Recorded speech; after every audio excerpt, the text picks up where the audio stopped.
Well, hello and welcome to Museum Nights. It is wonderful to have you here joining me for the Harn Museum's Museum Nights Florida Framed. Why Florida Framed? We're taking inspiration tonight from an exhibition of art, a new part of our collection, a gift from Samuel H. and Roberta T. Vickers. It's an exhibition called Florida Legacy, exhibiting these new works, and we're celebrating Florida in the frame, in paintings and in poetry and in photography and in the experience of nature. So we're going to be joined by a lot of guests. I want to welcome you and let you know it's such a pleasure to have you join us for our penultimate, our next to last online museum night before we go back in person in August.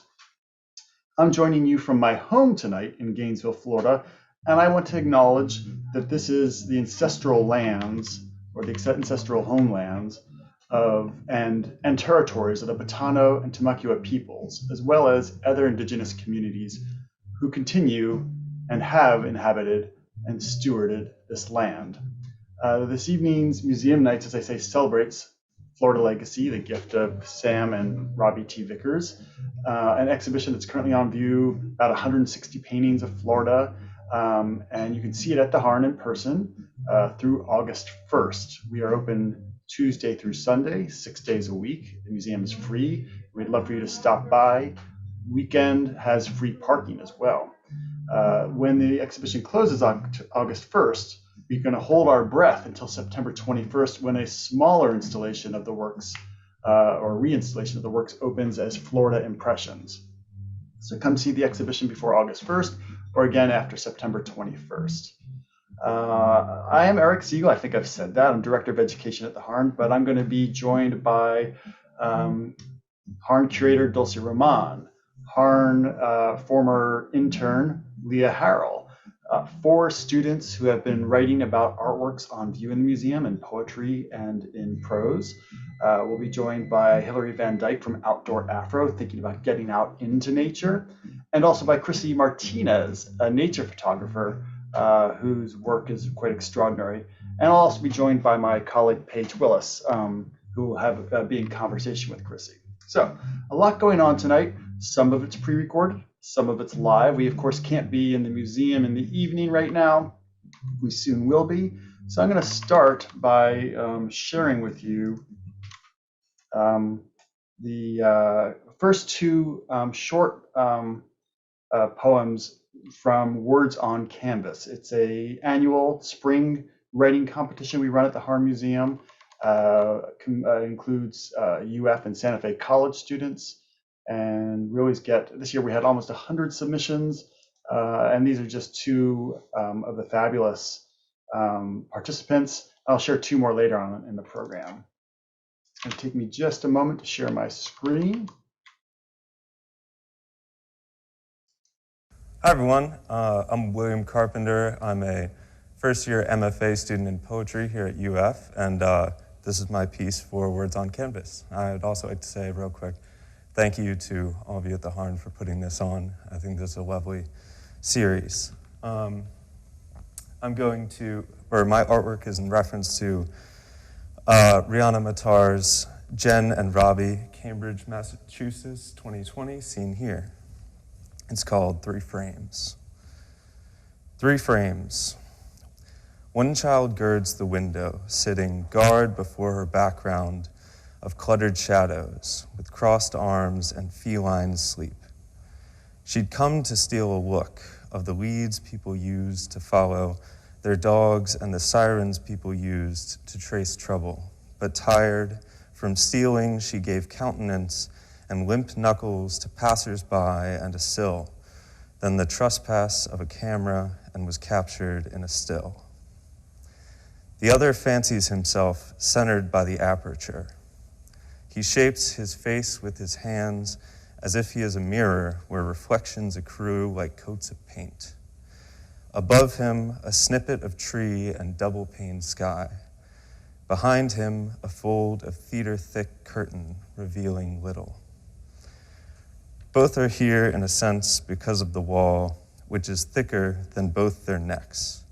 They are siblings, neighbors, roommates, or strangers. Do they talk? have they ever decided not to talk to one another? Tangled the other's fingers in theirs? Of course not. Ripped from Cambridge, they cohabit, a portrait posing headlong into my gaze. Both are comfortable losing, perhaps for the first time, their claims to a curl of lip, a pull of cheek. Thank you.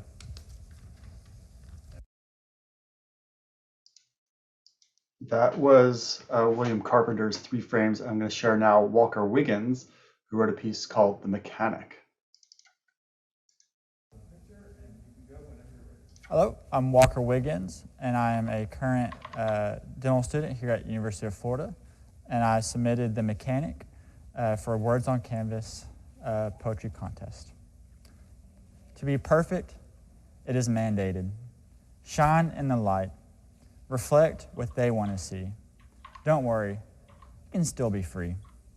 We must bend, but not break. To be polished is required. Smooth the surfaces. Display what is expected. Don't worry, you will be respected. We must bend, but not break. To be pristine is a necessity. Contain the darkness. Exhibit everything that is ideal. Don't worry, you can express how you feel. We must bend, but not break. To be well-rounded, but wait. It is time to acknowledge the fractures. We cannot be fixed if not broken.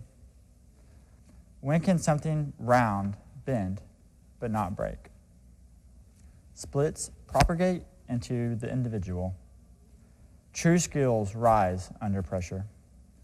Realize a crack is in your nature. Callous hands show his labor. It is human to be shattered. Your fissures show your journey. Yet, don't worry. We must break to mend. Thank you. All righty, wonderful. And each of the Words on Canvas winners who are reading tonight, you're seeing them in the frame with the work that inspired the poetry or story they've written. And Walker Wiggins is there next to two Small Moons. Small Moon is the title of each of them, by Toshika Takaizu.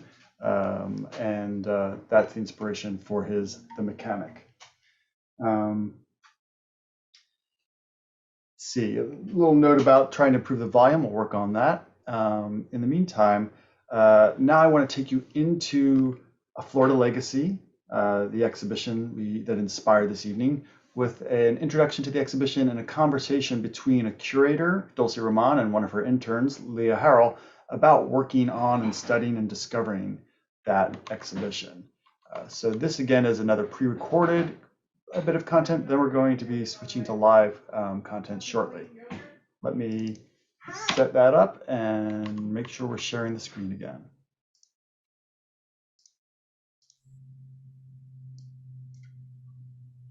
Hi, I'm Dulce Roman. I'm Chief Curator and Curator of Modern Art here at the Harn Museum, and I'm going to share with you some background on one of our newest exhibitions called A Florida Legacy, Gift of Samuel H. and Roberta T. Vickers. This is our first exhibition celebrating their landmark gift to the Harn Museum and to the University of Florida of more than 1,200 works of Florida-themed art representing more than 700 artists. The exhibition is a celebration of this gift.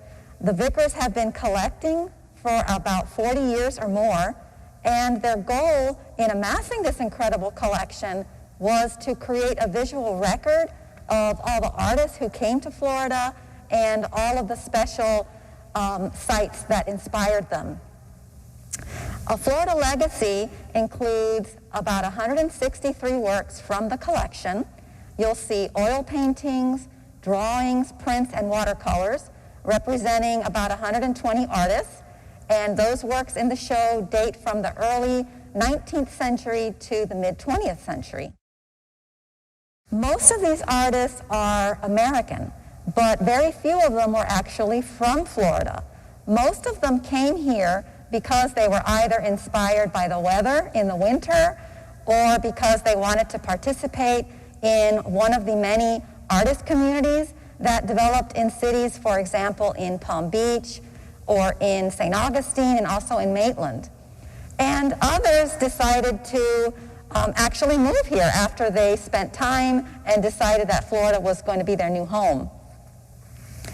The exhibition includes masterpieces by many famous artists in American art, and just to name a few, Martin Johnson Heade, Winslow Homer, Thomas Moran, John Singer Sargent.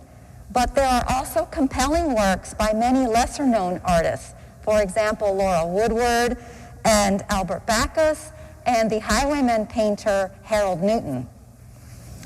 The exhibition is organized along 6 themes, and those themes reflect many of the themes that are prominent in the Vickers collection as a whole. So you begin the exhibition with a section called Florida Nature.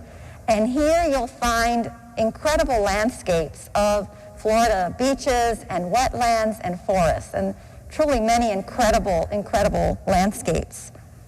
The next section is called Florida History, and that includes drawings of important figures in Florida history. There's also an early map of Florida, and there are depictions of historic sites, for example, in St. Augustine. The section on Florida landmarks includes views of historic forts, town squares, and city parks in many different cities across the state. The Florida Diversions section shows a lot of what Florida has to offer, a lot of fun activities and popular tourist attractions, for example, beaches, the racetrack, golf courses, and the Florida Springs.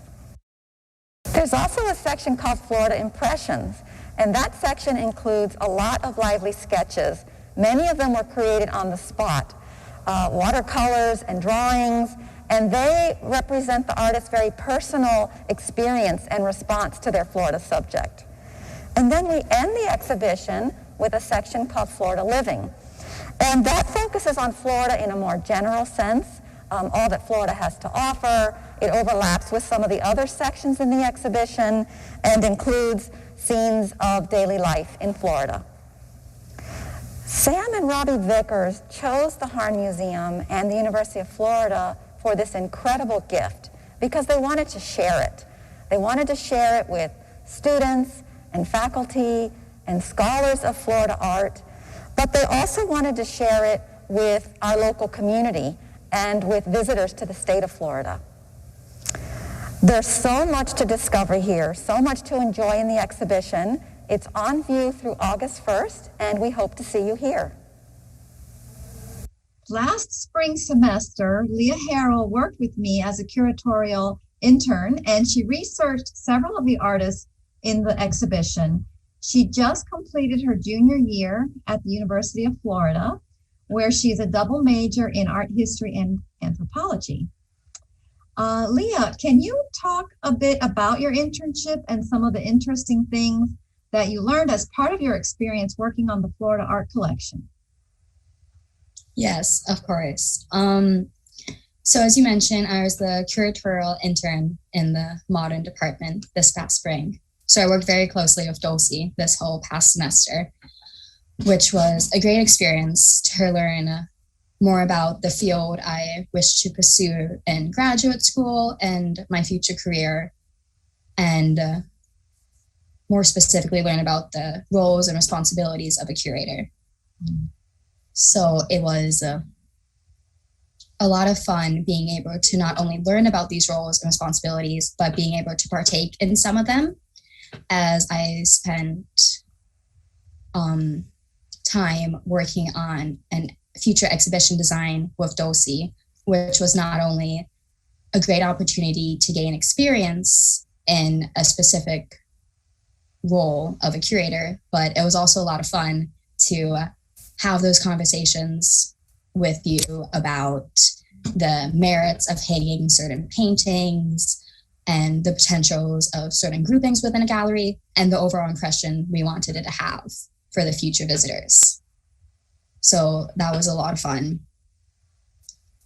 something else interesting about my internship was just being able to have the opportunity to work so closely with the Vickers collection throughout all aspects of the internship.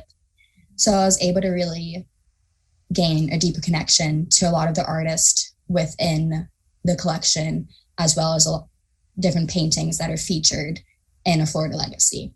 Mm-hmm. Specifically, I spend time researching female artists that are highlighted in A Florida Legacy and are from the Vickers collection. So I researched artists such as Marguerite Zurak, Jane Peterson, and Laura Woodward during my internship. Thanks for sharing insights about your internship experience. I'm curious to hear if you could talk a little bit about one or two of the artists in the exhibition who intrigued you the most. Yes, of course. So the artist I was initially drawn to was Laura Woodward. I was very drawn to her style, and researching her, I then found her story very interesting as well. So Woodward began to spend her summers in St. Augustine in Florida in search of this type of tropical foliage that she really wished to depict within her paintings. And sadly, she did not find this type of scenery in St. Augustine, but when she was there, she befriended Henry Flagler, as she was both living and working out of his hotel.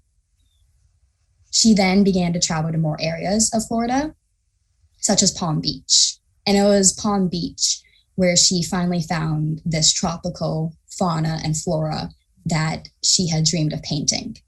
Mm-hmm. So she brought back all of these very naturalistic, beautiful depictions of the area and showed them to Henry Flagler, and also spoke to him about the potential of Palm Beach. So there's a number of sources that actually credit Woodward with inspiring Flagler to build his hotel in Palm Beach, which would thus spur the development and tourism of this area. So I thought that was a very interesting story, as it not only gives an insight into like her artistic styles and development over her lifetime, but also the impact she ended up having on the state. And another artist I researched was Teresa Bernstein. And Teresa Bernstein was born in 1890 in Krakow in Poland. And after immigrating to the United States with her parents, she lived until 2002. So she ended up passing away just 2 weeks before her 112th birthday. So this led to an artistic career that lasted for 90 years. So during her career, she witnessed a multitude of historic events, as well as the rise and fall of numerous artistic styles. So just that length of time and witnessing all those events was very surreal to think about. But she managed to keep a very consistent style throughout the majority of her career. And some of her favorite subjects included capturing the everyday life and the urban realities in New York City, as well as the experiences of women within these scenes. She also was really attracted to the energy of group scenes, such as parades and concerts, as well as beach scenes. Though she never focused on the actual landscapes, the scenery of beaches, she focused more on the energy and dynamics of the different people on the shore. And it was also interesting to learn about that she did receive critical acclaim during her career in the beginning of the 1920s.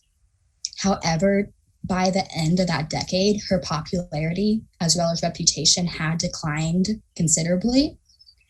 And this was due to two reasons. One, she focused more on promoting her husband's career, William Meyerowitz, at the time.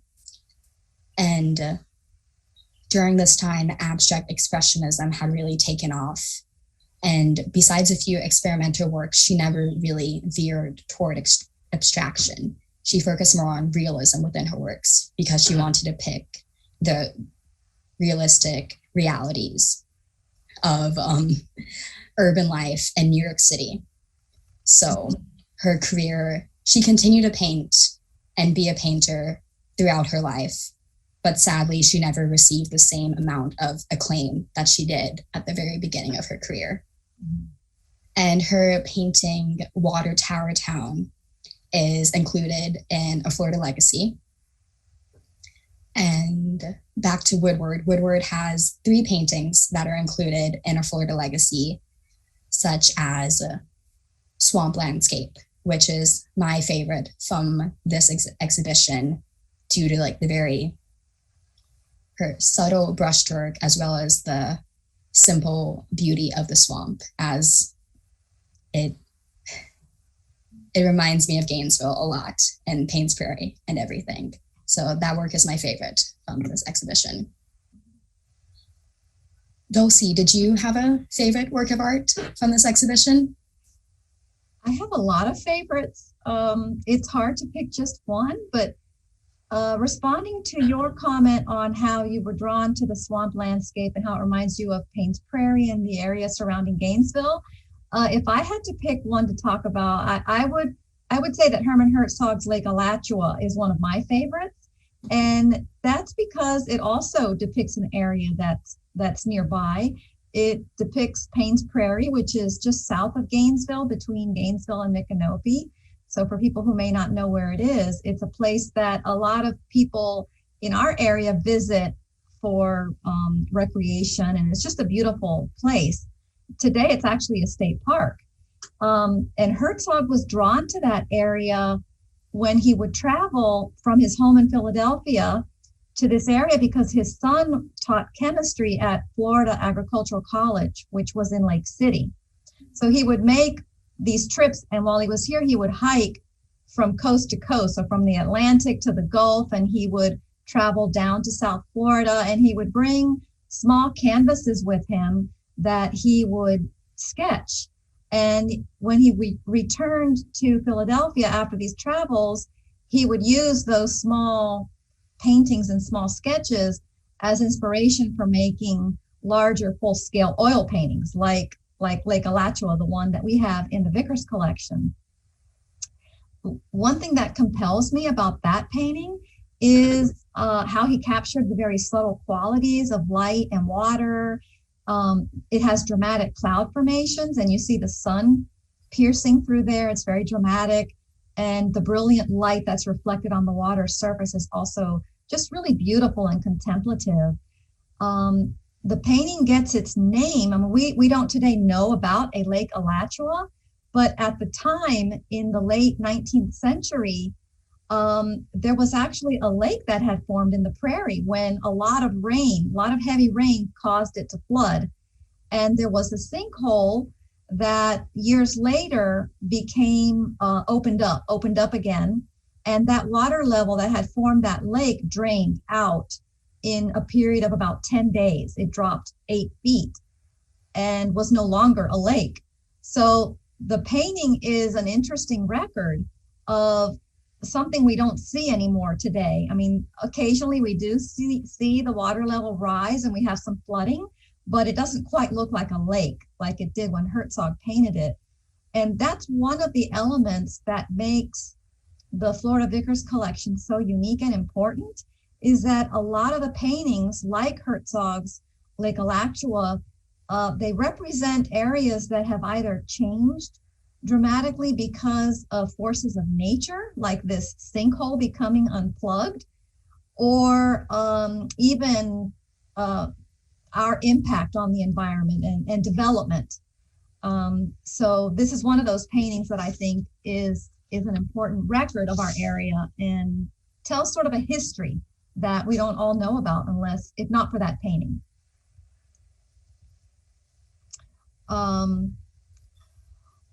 So, the exhibition closes soon, August 1st. And so one of the things I think we wanted to share with people today was what's next after this exhibition closes. And this is something that you helped me think about and work on. You and I worked together on a smaller version of this exhibition that would open in another gallery called Bishop Gallery. And that show is going to be called Florida Impressions. And it's going to open on September 21st. And it'll have a lot of the same themes that we see in the current show, A Florida Legacy. But instead of having 163 works, the new smaller show will have about 50 paintings. And you'll see a lot of the same themes that are in the big show, like landscapes and historical landmarks and popular tourist attractions here in our area and in the state. So our goal is to always have a presence for this collection, to always have a presence in the galleries, but we can change out the space around different themes over time. We're also working on a plan to continue working with students through internships and research projects. And you were one of our very first interns working on the collection. And I really want to thank you for joining me tonight and for contributing to our research on the collection this semester. And it was just a real pleasure working with you, Leah, this past semester. So thank you so much. Well, thank you so much. I had a fantastic time and it was a great opportunity. And I'm very happy to be included within this conversation and this museum nights as well. So thank you. Thank you. That was a great introduction to the exhibition. Thank you, Dulcie and Leah. And so wonderful to hear about some of your favorites and also to hear about Leah's work supporting the development of the exhibition and Dulcie's work supporting Leah's academic and career goals. We love working with students at the university in a whole range of capacities from all majors and backgrounds. I'm going to now ask Hilary Van Dyke to join me. Here we go. Hilary's coming in. Hilary, we want to speak with Hilary tonight. Hey, great to see you. How are you? I'm doing great, thank you. We want to speak with Hilary tonight because we've been talking about looking at art and images of nature by artists who are going out into nature. So we also want to think about the experience of going into nature, which is something that Hilary is passionate about as a volunteer leader for Outdoor Afro, a volunteer network that's nationwide. You are with the St. Pete, Tampa, Orlando network, and I'm looking forward to learning about your experiences and passions for nature and about the Outdoor Afro network. And we'll look at a couple of images if we have a chance. I know you haven't gotten to visit the museum yet. We're going to get you up here soon, but you got to see some of the paintings that we do have on view. But I thought if I could just begin by asking you how you got interested and began to experience nature. Some of us, that happens when we're kids with our families or scouts or something. For others, it happens later in life. Hilary, can you tell us a little bit about how you came to sort of flex your passion for nature? Yeah, well, first of all, thank you for having me. I appreciate that.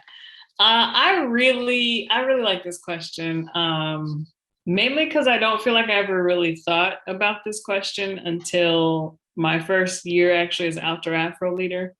We have to do, we attend the Outdoor Afro leadership training for the leaders, and the CEO and founder, Rue Mapp, had talked to us about really thinking about just the ways that people can experience the outdoors. And even if you are someone who, let's say, plays basketball, but you played outside every day or playing tennis, and just all these different ways that we're outside all the time, but don't really think of it as being outdoorsy because we imagine that you have to be hiking or biking or kayaking or whatever. And so that really got me thinking about the fact that, like, you know, my mom is an avid gardener, like just huge flower garden all over the house. Like the backyard looks like Fern Gully. My dad has he's always had a vegetable garden, but his, like one time in middle school, one summer, he did too well like the green beans, the cherry tomatoes, all the squashes were just growing far too well. And so we had to keep bringing them to the neighbors. And we did a lot of camping. And so I feel like it really was only just a few years ago that I was like, oh yeah, I mean, of course I like nature because we were outside all the time. And then just as a kid, always on my bike, always outside. So I think I can blame my parents. And even actually in May, I got to see them for the first time in a while because of all the madness. And I was just sitting in their house looking around, and there's like, you know, plants all over the house. And then dad still has the vegetable garden, and I'm thinking back to my house with his plants all over the place and got my vegetable garden. So I think it's probably their fault. Cool. Well, I love that idea of sort of a continuum of experiencing nature, but also the idea of the outdoors as a broader way of framing Yeah. it, and maybe creating more of a way in. You don't have to be a nature person, but you can start as an outdoor person and Right. continue along that process. How Wait, outdoorsy can I ask you how you came to like the outdoors? do I like the outdoors? That's the first question. Oh yeah, do you like the outdoors? Look at my I just screensaver. I'm assumed. outside. Yes. So I did a little camping with my family when I was a kid. Not a lot, but we were in California, and California is a different nature than Florida. Mhm. California is this kinder, gentler nature. So I'm still learning to figure out how you cohabit with mosquitoes in Florida. So I'm a seasonal nature lover. Like in the spring, Okay, when the mosquitoes are maybe in abatement a bit. that's fair. But surfing, no mosquitoes there. I love surfing, or have loved Mhm. for a long time. So again, that's kind of a continuum of activities as well. Right. So what kind of so I don't know if you're gardening now or playing basketball. What kind of outdoors activities are you pursuing with Outdoor Afro? And maybe you can tell us a little bit about how you got involved with Outdoor Afro. The main thing I do is hiking events, but we've also done fishing events, kayaking, biking, camping, snorkeling. We've done like a edible plant class at REI. All sorts of events. And then my preferred event is hiking. I also have my little vegetable garden where I get like one pepper and one tomato. All the effort for almost nothing. And then I also like cycling a lot. And whenever I can travel to go hike on a mountain, that's the sweet spot. That's lovely. Mountains. Okay, that requires getting out of Florida a little bit. Yes. So Outdoor Afro sounds so fascinating to me. One of the slogans that you see on the website is where Outdoor Afro is where Black people and nature meet. Can you tell us a little bit more about why that network is important to connect Black people to the outdoors? Mm-hmm. Well, one question I don't think I answered was the way that I found Outdoor Afro was I think in 2015 someone had sent me an article from NPR of Rue being interviewed, and I was just like, okay, what is this? I need to be a part of this right now. And I found the email because at the time there weren't any Florida networks, and so they weren't quite looking for new volunteer leaders yet. But then when it was like that season to start adding new leaders, the recruiter actually reached back out to me. Because at the time she had told me to check back around whatever month it was. But then whenever it was that month, she actually emailed me the application. And now I'm in my 6th year as a volunteer leader. I think I can speak to why it's important just for how it's like changed my life. I think the first thing, just this network of people that I've come to know, just like great friends that feel like family.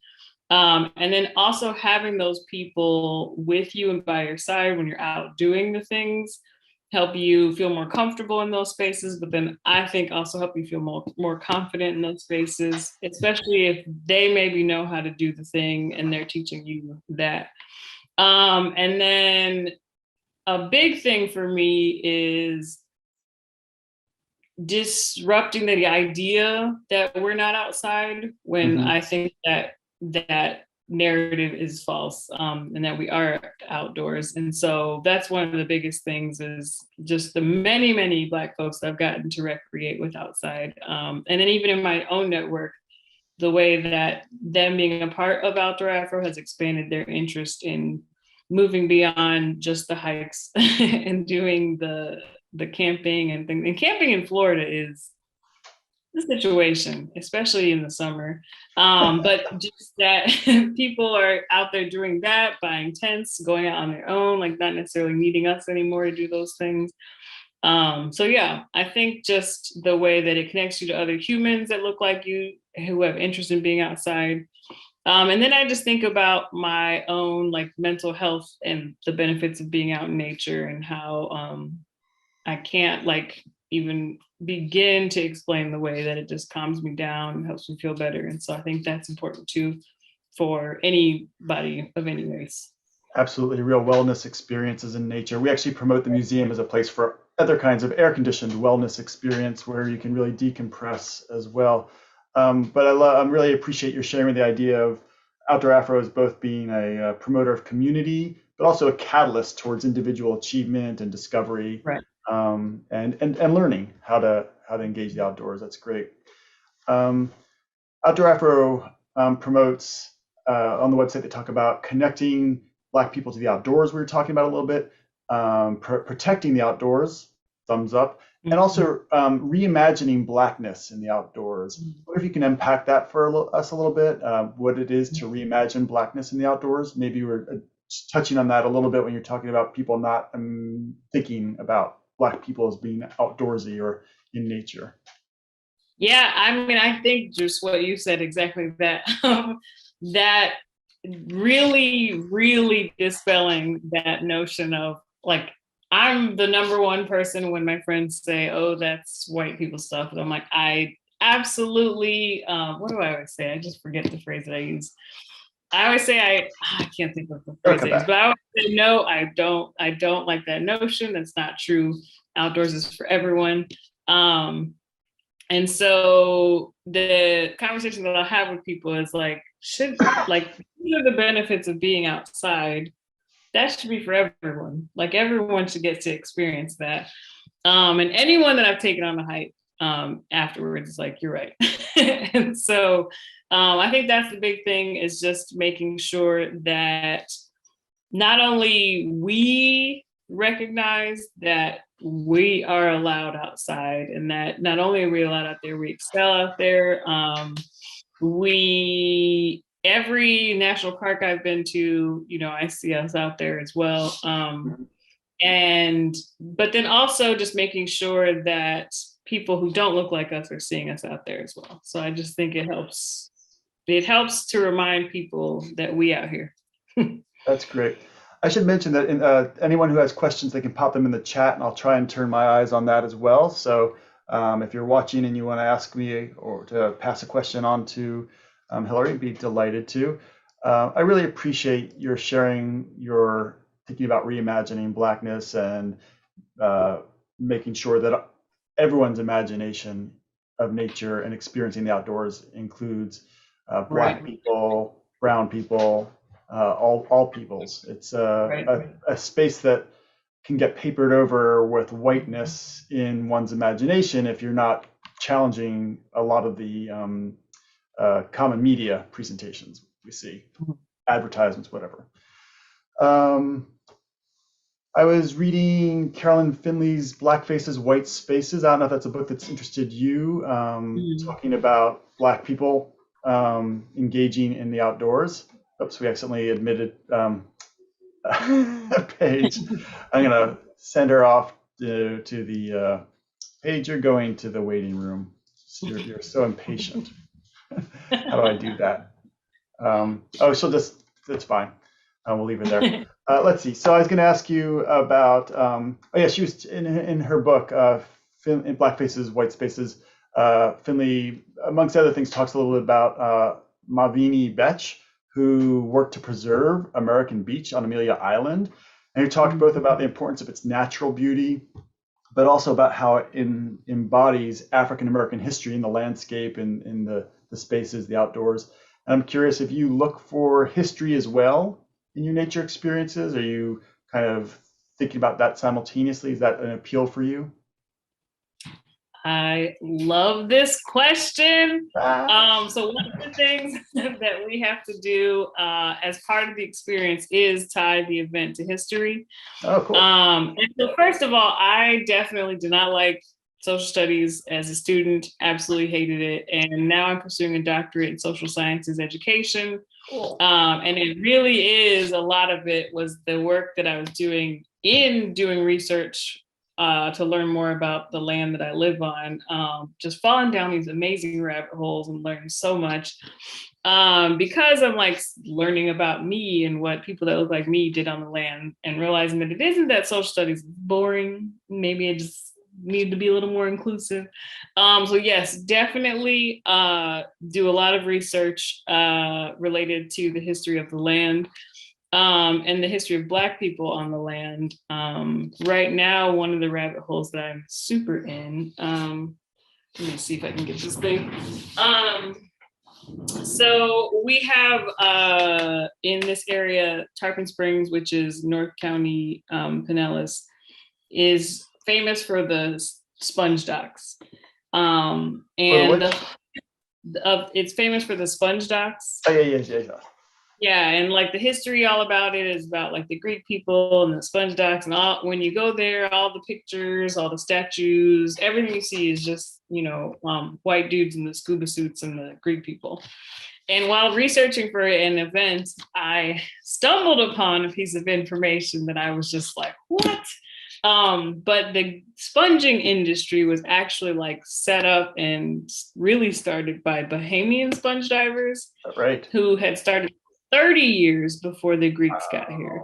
And so the Greeks then came 30 years later, 1500 Greek people migrated here and then kind of slowly started taking over the industry. But now the just presence of any Black folks that were doing that work is gone. And so like, I've just been kind of finding some stuff. I don't know if you can see this. So I bought this little postcard on eBay. It's not necessarily from Tarpon Springs, but I'm just trying to learn more about what Bahamian sponge diving was like. Divers. Because I imagine that they would have come here and set up a similar situation. So even that their sponge diving is, everything I can find, it's free diving.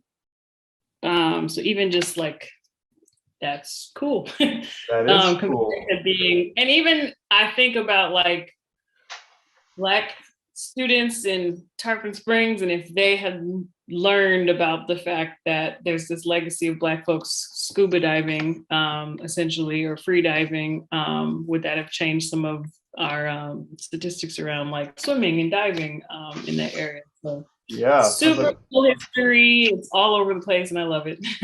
It is, and that kind of citizen history and citizen teaching, right, spreading the word about things you're learning about, looks to me to be even more important in the coming years and decades as we see Florida schools potentially stepping back from teaching critical race theory, from teaching more and more, one imagines that's going to impact the teaching of diverse histories of Florida and the country. So thank you for doing that work and sharing what you're learning. That's so important. That's amazing.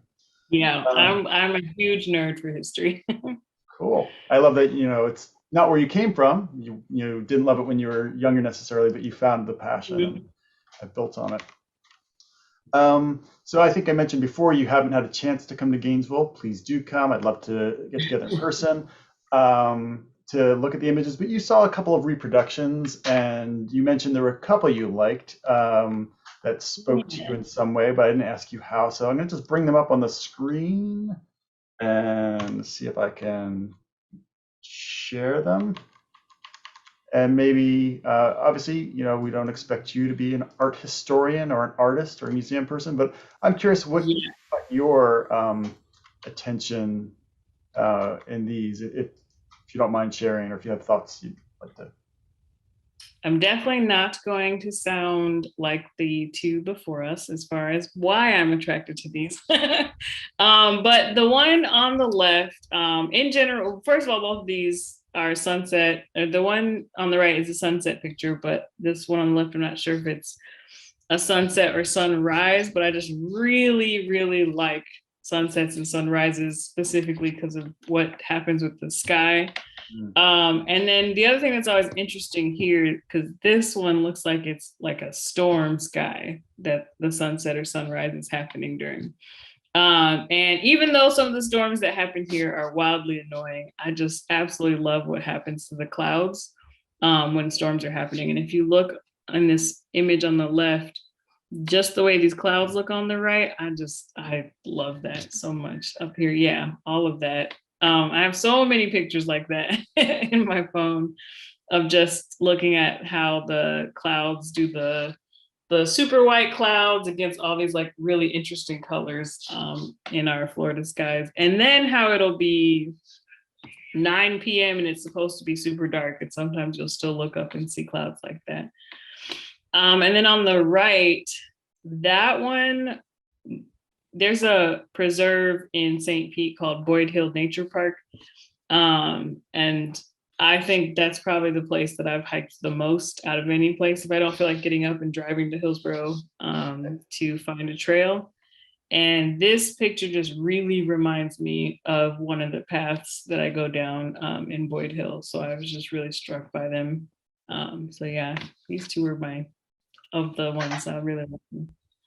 Thank you. I really appreciate your seeing yourself in this painting and inserting yourself into it. Most of the images in this collection don't depict African Americans. There are some that do, and they're quite wonderful. But you're finding your place and sharing your place in this image on the right, which is Herzog, the same artist that Dulcie said was her favorite, but a different painting by him. I love knowing that you experience this landscape as well.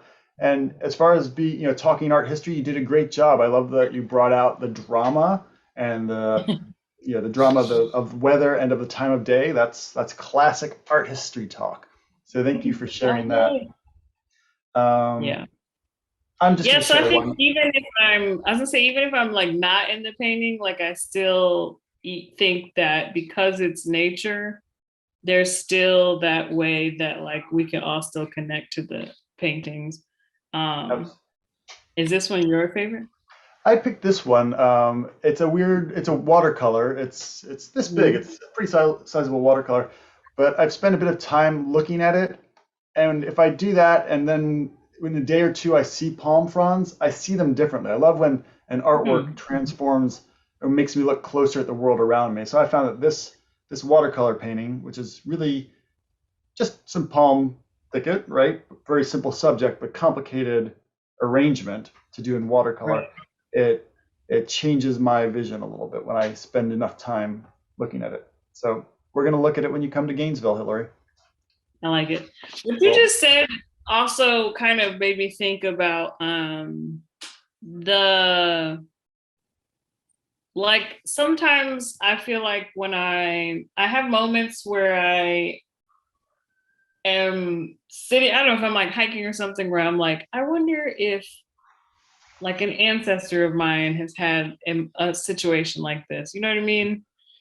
Where I just, maybe not, but I'll have those moments a lot of the time where I am just wondering if I'm experiencing a thing that like one of my ancestors from Haiti has experienced, because I know that ancestrally we were nature people. And so I just think about that a lot, but how like I randomly will just look at nature a little differently, but maybe that's just me. No, but I'm not fixated on mosquitoes, but yeah, when I'm out in nature and you're thinking they didn't even have screens on their windows. Right. Just the kind of like ability to tolerate the flies and the mosquitoes and the heat, no AC, of course. You have to honor the strength of ancestors who came to Florida when it looked very different from what it looks like today. Very true. But it's good to challenge ourselves to get out there as well. It's such a fun time to talk with you, Hillary. I'm so glad that you accepted my invitation to join us. I look forward to so much to show you here. Just next to the Harn is a place, it's not very big, but it's the Natural Area Teaching Lab. And it's an outdoors area that tries to maintain a natural Florida environment. So it's really Nice. cool to explore, again, nature and culture, paintings, and then out in the nature. So lots of good connections. Thank you, Hillary. It's been a real pleasure chatting with you, and I wish you well, and enjoy the coming hot summer. I will, and you need to as well. Okay, will do. I'll push myself to that. Don't worry about the mosquitoes. Okay, I'll be brave. All right. Thank Have you. a good one. Bye-bye, Hillary. Bye. All right, I'm going to go ahead and bring in Paige. There we go. I had a couple of things to set up. So, Chrissy, so great to see you. I got to chat with you the other day, but I'm going to step back. And if you are all set up, everyone, I'm going to let Paige take over the hosting duties. Hi everyone, happy museum nights. My name is Paige and I'm a museum educator at the Harn Museum of Art, and I'm pleased to introduce you to Chrissy Martinez, who is an adventurous and curious nature photographer who captures magical moments in the Florida landscape. So Chrissy is here with us live tonight to talk about her practice as a Florida-based photographer and to share some of her favorite experiences in the field. After her presentation, I'll be joining Chrissy to ask a few questions about her approach to outdoor photography. So feel free to submit your own questions in the chat box and I'll relay them to her. Ready, Chrissy? How about now? There we go. We can hear you. Okay, perfect. My name is Chrissy and I was born in Caracas, Venezuela, by the beach, and moved back to the US when I was just 3 years old. My love for Florida wildlife and landscape began long before I ever picked up a camera. I grew up next to the Hawthorne Trail back when trains still passed through. One of the most pivotal moments in my photographic career was also during one of the most difficult times in my life. I had a great job, but I was also drowning in debt. So I decided to move all of my stuff into storage and move into a tent in my sister's yard on the 10 acres that we grew up on in Hawthorne. My goals were to pay off nearly $40,000 of debt and to see how my photography might change if I started sleeping on the earth every night. My spirit felt deeply called to this journey and new adventure. Every day I gained more and more gratitude for everything around me. I started to feel how deeply connected my own personal healing was to being out in nature. I started to feel rich even while paying off my debts. Every night I recharged myself with the stars and the forest that surrounded me. On my way to yoga and on my way home from work, I was starting to see a way out and a portal into all of the beauty and magic that had always been around me. All right, so I'm excited to share some of my favorite images and stories about photographing wildlife and landscapes in Florida. So here's a photo of me with my favorite little Manchichi. I was one of the quietest kids at my school, but loved reading zoo books and anything about animals. My dream at the time was to have a real pet monkey, but I'm thankful that my parents never got me one. My dog Max ended up being one of my best friends, and we got to explore wildlife with him. He was a beautiful and fearless dog. One day when we were pulling onto the driveway off of our limestone road in Hawthorne, we were stopped and couldn't go any farther because there was an 8-foot rattlesnake lying across our driveway with a bunny rabbit in its mouth. Growing up in the country, there was always some kind of adventure. While I've always had an adventurous side, for the longest time, I was afraid of the dark, of snakes and alligators. At one point, I was even afraid to go to the Lachua Trail with less than 3 people. My fear came from a place of not knowing. When I made this choice to start sleeping outside, I started to realize that my curiosity had become much stronger than my fear. This is a silhouette photo of a great blue heron at Paynes Prairie Observatory off of 441. I love photographing when the lighting is good around sunrise or sunset. It usually feels a lot better outside at that time too. There's also usually a lot of wildlife activity during these times. This is a wild horse on the side of 441 at sunset, taken on my way home from yoga. I photographed this when the prairie flooded over after Hurricane Irma. I would pull over nearly every day on my way home from work because there was always something curious like this happening that I'd never seen, and the prairie started to look different to me every day. I had already taken some photos during the best light of the day and had been up since 5:30 a.m. I was feeling tired and heading home, but had a random thought to pull into Sweetwater wetlands for like just 30 minutes. When I got there, I was told that there were baby alligators hatching, and their mom was digging them out of the nest. My 30 minutes quickly turned into 5 hours. I decided it was time to go when the swamp water started making me thirsty and the grass was looking like a great place to take a nap. Here's a photo of another little baby alligator.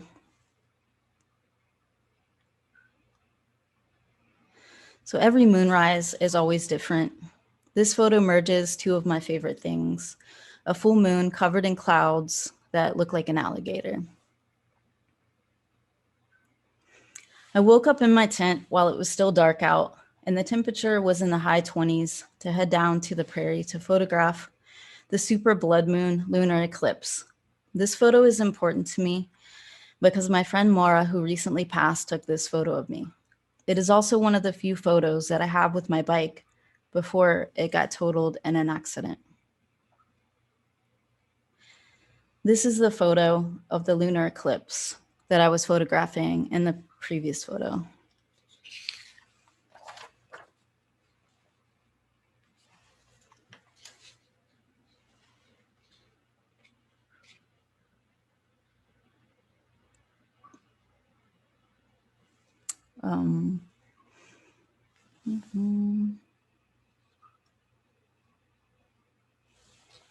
Just got myself mixed up for a second here. Hold on.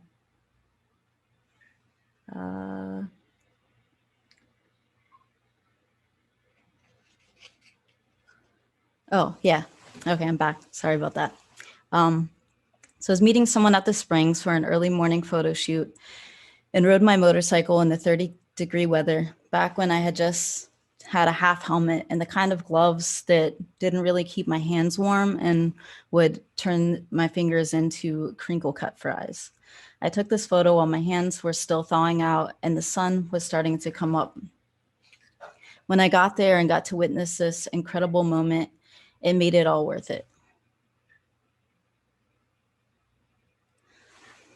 I was in a very serious motorcycle accident 8 minutes after taking this photo.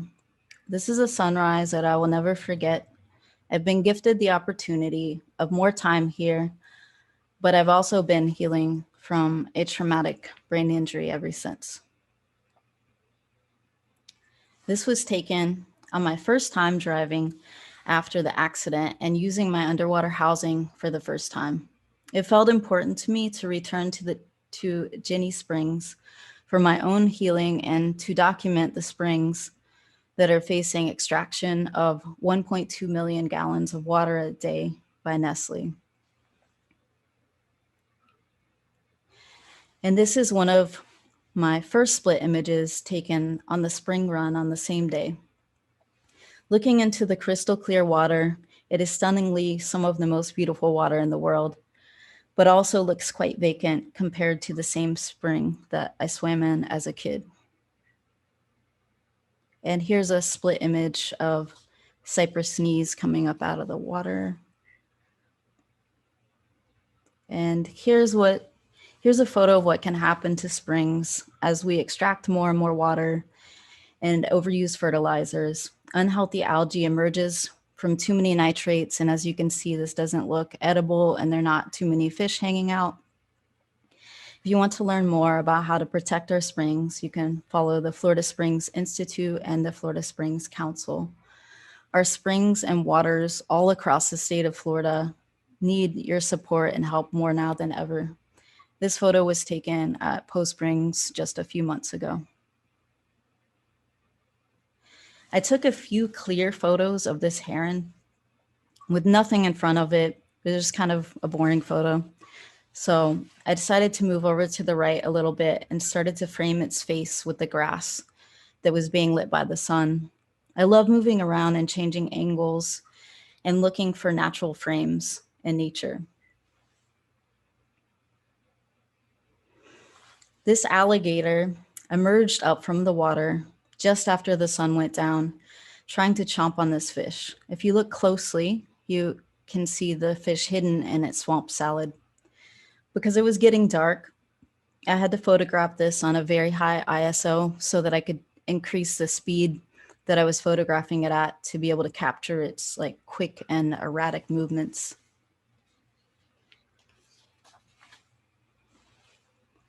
I rode my bike down to the Lechua Trail and got to witness this sandhill crane walk right up to a woman that I hadn't met yet, who was sitting on the ground in front of me. We exchanged smiles of amazement. A few minutes later, it marched right up to my camera, and I took these while it was advancing towards me. I like to call this photo the Mother's Day Eagle. I was riding into Gainesville with my sister, and she was having a very difficult start to her Mother's Day when she looked over and spotted this eagle in the median on our way into town. We turned around to see if it was still there and got incredibly lucky.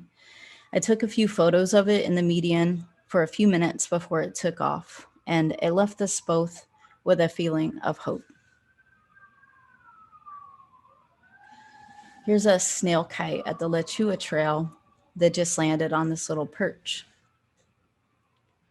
And here's an osprey, also known as a fishhawk, which is my favorite name for this bird, at the Lechua Trail that, oh, oops, I just hopped around. Yeah. Oh yeah, sorry, so here's my place. When photographing birds in flight, I like to set my camera speeds to at least 0.002 of a second. Here's a full moon rising up over Payne's Prairie, taken during a time when I was going to yoga every day. Doing yoga, qigong, and Wim Hof breath have helped me to connect more deeply to myself and to wildlife and nature, and play a huge foundation in how I approach my wildlife photography. Here's a full moon over wild horses. I like to get to my locations early and see what wildlife I can line up with my moon photos long before the moon comes up. On this particular day, I was planning to photograph the moon with the dead trees, and when I saw these horses, I knew I would start with them first. However, sometimes the moon is a prankster and decided to hide behind the clouds, so I didn't get the exact photo that I wanted, but I'm still pretty happy with this one. This is a photo of the same full moon, and I was on my bicycle, so I had to plan this all out very carefully. As soon as I got the horse with the moon photos, I jumped on my bicycle and pedaled as fast as I could to the dead trees to get this photo. And here is a yellow lotus emerging from the swampy prairie, and a barred owlet coming out of a hole in a tree. Some cormorants with the moon rising up behind them. The moon took its time arriving through the clouds again, and I only had a few moments to photograph this before the moon was up too high in the sky. This photo was taken like 15 minutes later and is on a long exposure. It's a long exposure of the moon with this super still alligator to the left. To get this photo, I had to have my camera on a stable surface. And at that moment, I couldn't find my tripod adapter, so I improvised and just propped it up on a hat and some other stuff. I would have preferred a little bit more foreground in this photo if I had had my tripod. But this is a reminder to just do the best with what you have on hand. I zoomed in close on the skater's eye with my 600 millimeter lens. I saw a spot where I could have moved and gotten the eye at a much better angle, but something in me said, no, it's not safe. I would have been crouched down like at a little snackable size. It's crucial to listen to your intuition when you're out photographing wildlife. This was the first time I was able to watch an alligator watching its environment by zooming in on its eye. The way that the sunset perfectly aligned and reflected the image of what it was looking at. Because I watched its eye for like 30 minutes, I noticed it would slightly move its head a little bit every time someone walked up. It looked like kind of excited. Then as the moon was coming up and the sky grew darker, a very tall man walked up to me and told me that he had been feeding him roadkill. At that moment, everything became clear. The alligator was likely getting excited every time someone was walking up because it was ready to eat. This is the perfect example of why it's not good to feed alligators. It's dangerous for people who come later, who don't know that the gator has now associated people with food. This has also taught me to look at most gators as if they've possibly been fed just to play it safe. One day I decided to put myself on assignment to photograph magical moments on the prairie. I got up while it was still dark out and packed everything I needed on my bicycle for the whole day. I was so excited. Why wait for someone else to ask me to do something that I love to do? I started photographing the moonset that morning and was hoping to see the bison because it had been years since I had seen them. I briefly saw the lone bison for a moment in the middle of the day before it walked off into the woods. Just as the sun was setting, I found myself back at the same spot that I was photographing the moonset. The lone bison started wandering towards my direction on the main trail. I love the way this bird looked at this bison. In my fantasy, they were best friends and went on adventures together every day on the prairie. A bison and its bird go on a walk together. At one point, the bison got tired of its bird friend picking on its back and asked it to move, and the only way that it knew how, by picking up a clump of grass and tossing it over its shoulder at the bird. If you're lucky enough to see them, please remember to give these wild creatures the space that they deserve. People often get so excited that they get way too close and fail to notice that they're giving body language that says like, back up, I'm just trying to eat, or something else. I recommend checking out Photographers Without Borders ethical wildlife photography tips to anyone who is into wildlife photography. My friend and mentor, Danny, is the founder of it. I noticed this anhinga hanging out by itself and throwing a stick in the air to itself over and over. At first I wondered, like, is this bird all right? And then I was convinced there was a reason. I later learned this was a juvenile practicing its fish catching skills with a stick. It's pretty cool. I always love researching stuff after I see interesting things out there. And here is an osprey making a funny face at me.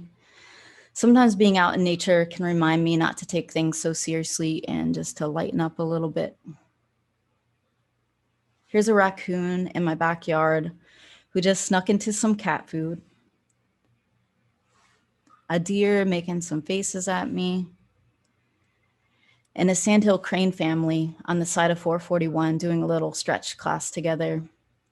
I highly recommend, if you ever see anything cool and you can safely pull over, to take that time to do it if you have that time, because very likely you won't see the same thing again. This is one of my favorite photos that I've gotten to take. If you look closely, you can see a moonrise and a sunset in this gator's eyes. Even though I couldn't ask the gator to pose like this, well, I could ask, but like it probably wouldn't listen.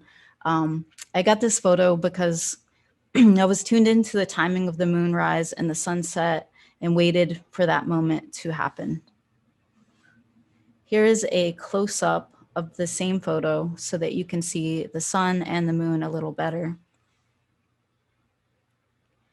And here is one of my first photos of the comet. I was so excited to be able to photograph a comet last year. It was one of the best feelings in the world. So I went out at least 7 nights and a few mornings photographing the comet. I was kind of relieved when it left because I just couldn't stop taking pictures of it and I was getting really tired.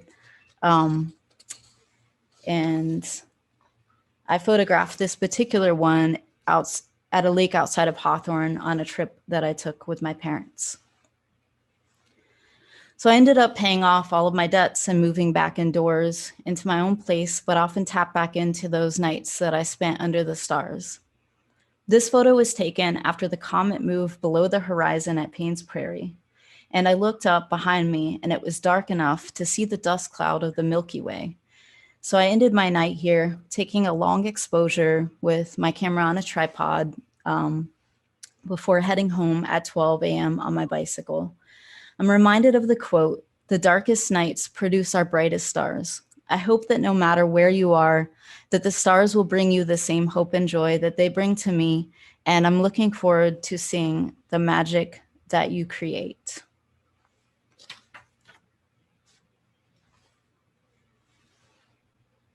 Okay, stop share, right? Yeah.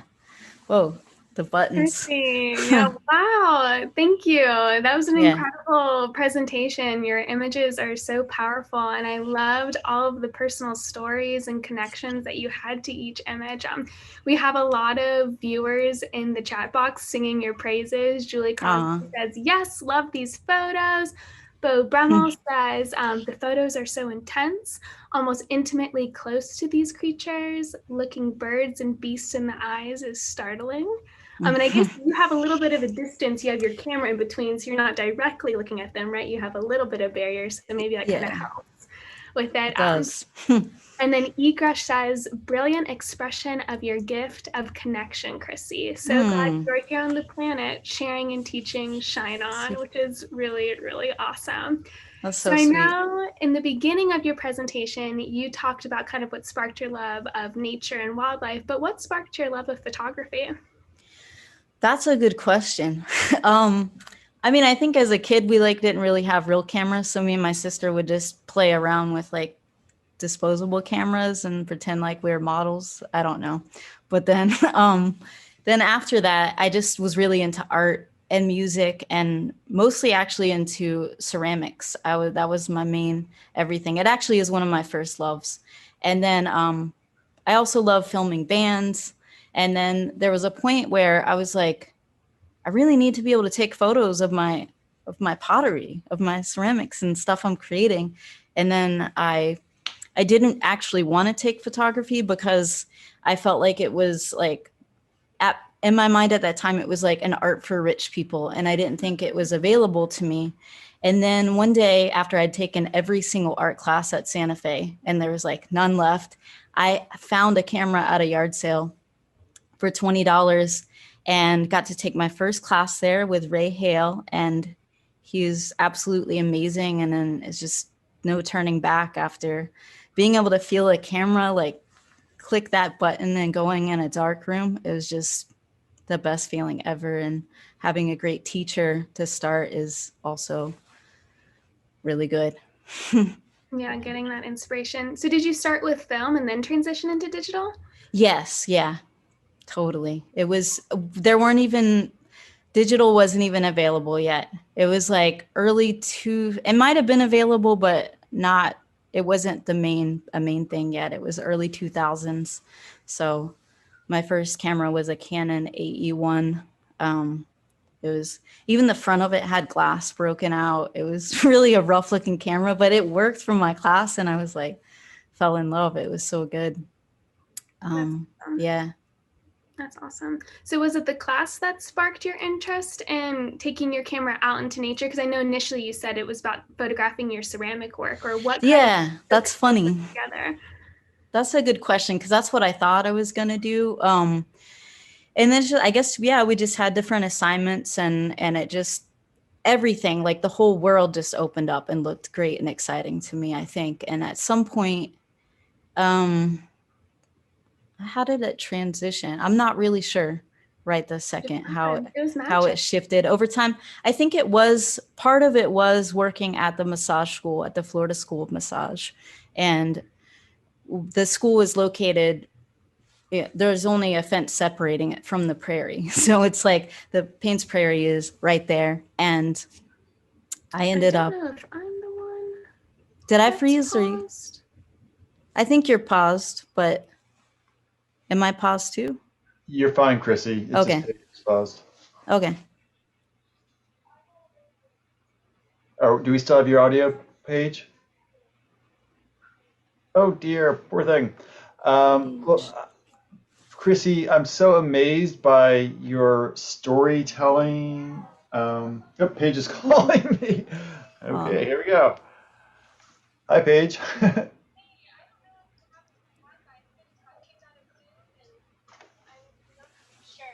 You're on the speaker. You're actually now talking to Chrissy on my phone. Hi. It's okay. I will. I'll bring her out. I'll round it out. Thanks, Paige. Sorry about that. Thank you. No worries. Technology. Yes. I was going to say, I loved your stories. You were so, you shared your personal experiences, and then you shared your tips on, how fast you need to set your shutter speed, and the backgrounds of the moment that's in the photograph. It was so enriching. Thank you, Chrissy, Thank for you. For being so genuine and honest and so deeply committed to your I was going to say art, but I'll say arts, plural, because it sounds like you took all the classes at Santa Fe. And maybe as a last question, someone asked us to ask you, do you have a favorite animal to photograph? I end up with a lot of alligators just because they're everywhere and they're so fascinating, but I don't know if I have a favorite. It might depend on the week. I do love the bison too, though. I don't know. So Shaggy bison. They're pretty sort of at one with themselves, it seems sometimes. They're pretty incredible. I feel like sometimes seeing them is like seeing a unicorn. It takes so long sometimes. And some people say like, I've been going for years and I never see them. But they just pop out every now and then. It's like, Thank you. Actually, one more question is, where can we see your photography when we're not here at Museum Nights? Yeah. So I have a website. It's chrissymartinez.com, and also an Instagram, which is Chrissy Martinez Photography. So either one of those places would be great. Cool. Yeah. Well, I know you're going to get some more followers from tonight.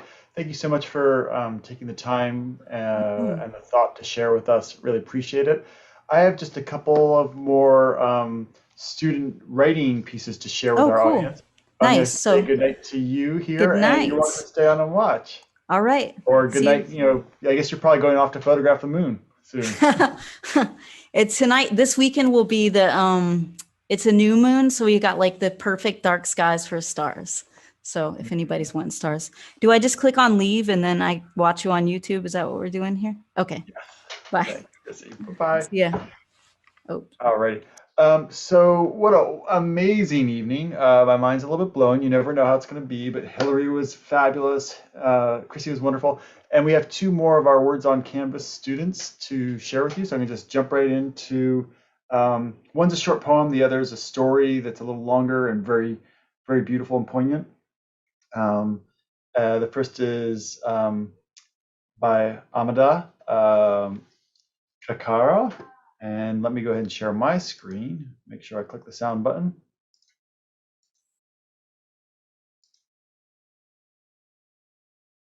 Hello, my name is Amada Cashgrove, and I'm reading a poem that I wrote for the Words on Canvas competition at the Harn Museum. This is Stoned Pulp. Shelf is the canvas for the uncontaminated form. Sever everything you take no pleasure in, only fundamental meat is left behind. A pin won't prick this stone logic, which no longer sways me into loving you or not, an impalpable cliche at any rate. Your finger may trace gleefully along the wicked snake, effortless grace of the ardent, stripped of the ineffable traits that once filed this flesh amongst the incarnate. No blood on the sheets, exposed and everyone a witness to the intimacies of this plain body. Hello.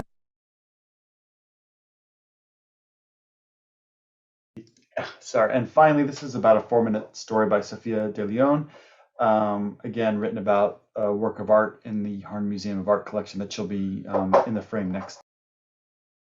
Hello, my name is Sophia De Leon. I'm an art and history major here at UF, and my submission for Words on Canvas is entitled Perfect Thing. How do you make a heart into a perfect thing? Delilah's head lolled forward into the nest of knitted black around her neck, her eyes peering up, willing the pale milky skies to finally turn stormy and rain. This was a day that deserved rain, if nothing else, not half-hearted overcast. Is it unbreakable? Maybe. A heart made of metal, of iron, molten with the heat of blood. Would it beat? Delilah didn't know. Would it break? No. She knew that without question. Even if it did, a heart like that could be pulled out and polished and tuned up as easily as a car, now couldn't it? An iron heart for iron blood. A hand touched her shoulder, gentle as drifting snow, as if it were afraid that with a stronger touch, Delilah might simply crumble, vanishing into the crisp March air like dust. Delilah was distantly aware that it was her mother. This was the part where she was supposed to stand.